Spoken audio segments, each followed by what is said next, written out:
How fast do you think you could spend 20 grand in a toy store? Well, that was the goal of some big-hearted elves this morning. Their mission was to make sure that hundreds of children will have a merry, merry Christmas this year. Our consumer reporter, Kristen Miranda, shows us how. Let's get a Hello Kitty book bag. This isn't Brooke Sanderson's typical type of shopping. Do you usually shop for teens? No, I have nieces and nephews who are younger. But she sure had a good time doing it. Make your own lip balm. Heck yeah! She's one of a half-dozen elves spending Santa's money, more than $20,000, at the Learning Express store in the Stonecrest Shopping Center. I mean, last year we shopped, it took up almost 4 hours, and we had about 6 people.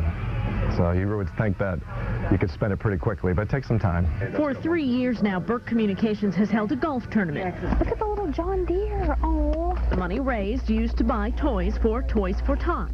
The teenagers usually are the left out, so we're trying to make sure we fulfill that need. And this year, they're filling another need, a few toys set aside for families they have had direct contact with, who worry they won't be able to provide for their kids this year. You're able to shop specifically for these pretty kids? Yes, for a 10-year-old little boy, and then a 5-year-old little boy, and a 7-year-old little girl. The owner of this store says those with and those without much money come through his doors, and often it's those who can afford the least who appreciate their toys most. They really cherish the ones they have. I don't know how many hundreds of kids we're going to help, but it's going to be a lot, so I'm happy to be a part of that. For Primetime, Kristen Miranda, WBTV, on your side. Yeah, and we've got to pay those stores back by shopping there because wonderful things they're doing for our community. Toys for Tots donations will be picked up between December 13th and 17th, so there is still time if you've got the heart and if you've got the money to make a donation.